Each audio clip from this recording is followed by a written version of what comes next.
What's up, guys? Just a short video response to Cody's viral video topic about quitting Pathfinder 2e.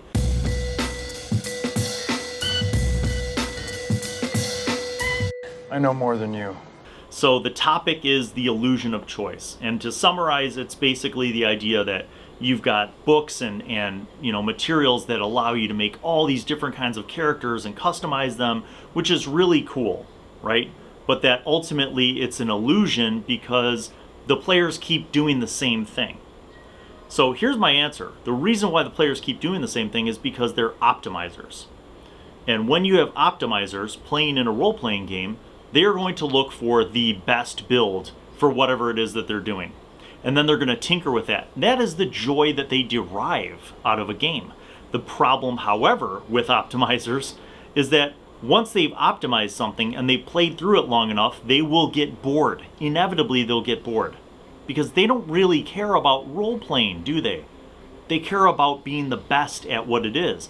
And their joy is in building and then testing out their build.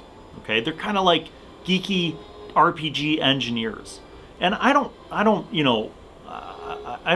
have any beef against those kind of players. But you got to understand, intrinsically with those kind of people, they will get bored.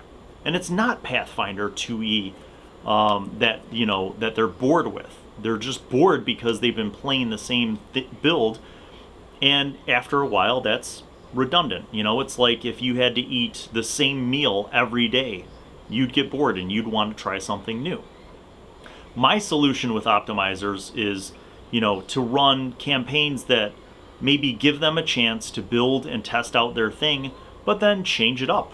You don't have to kill off those characters. You could just, get a good storyline going, and you kind of reach a gradual point where they stop, and then you maybe suggest with your group that you come up with a new line of adventurers, and you connect that to the narrative. Maybe they're the children of the original heroes, and this campaign takes place 20 years later. Or they're just, people who grew up in the region and heard of the original heroes and their conquests and were inspired by them, and they're starting up a new adventuring company. And maybe you don't have to have them start over at level 1. Maybe you start them at level 10. But basically the solution is to give those players who are optimizers just more chances to continue to optimize and tweak things so that playing the same thing from level 1 to level 20 doesn't get boring. Okay? That's my solution. But really the much wiser solution is to understand that the illusion of choice problem is in every role-playing game system if the people playing it are optimizers. So the true solution is to not be an optimizer.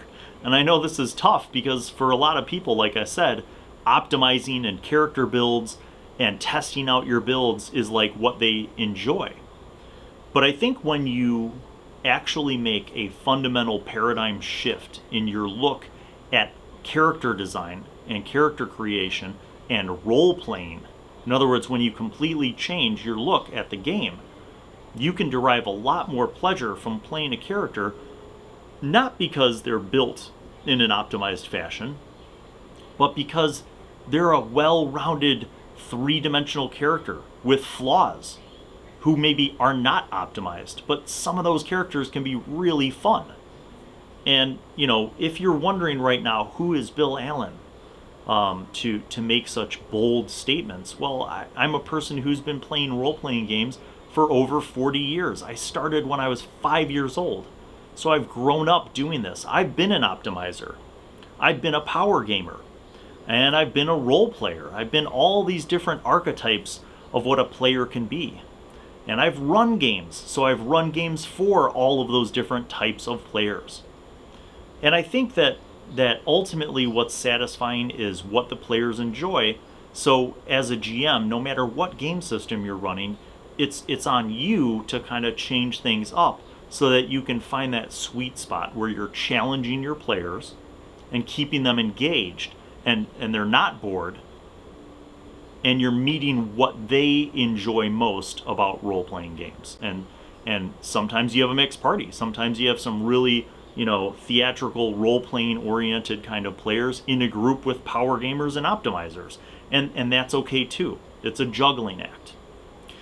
But I will say this. I see why, after this revelation, why Cody is saying he's done for now with Pathfinder 2E. Because if you're going to be with a group of people who are optimizers and they're bored with the game system, and that illusion of choice no longer really, holds the dweemer that it once held, why stick with a game that has a lot of crunchiness and a lot of complexity when you can go to a much more rules light or just kind of easier flow sort of game system that allows people to play the game? But I hope that this has been kind of a different perspective reaction video, because I think the other ones that I've seen tended to break down a lot more details. But I don't think there's a need to really go into Pathfinder 2E as a game system and think about why it's good or why it's not good. Because,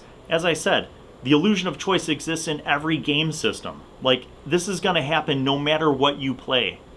So it's better to understand the mindsets of your players and then figure out how to best meet their needs to enjoy the games, so that you can have a great experience and they can have a great experience and nobody gets bored. So until then, we'll see ya. Well, hello, it's me, Wizzy. I'm back once again to remind you to subscribe and click on the notifications button, and also watch videos that are over there.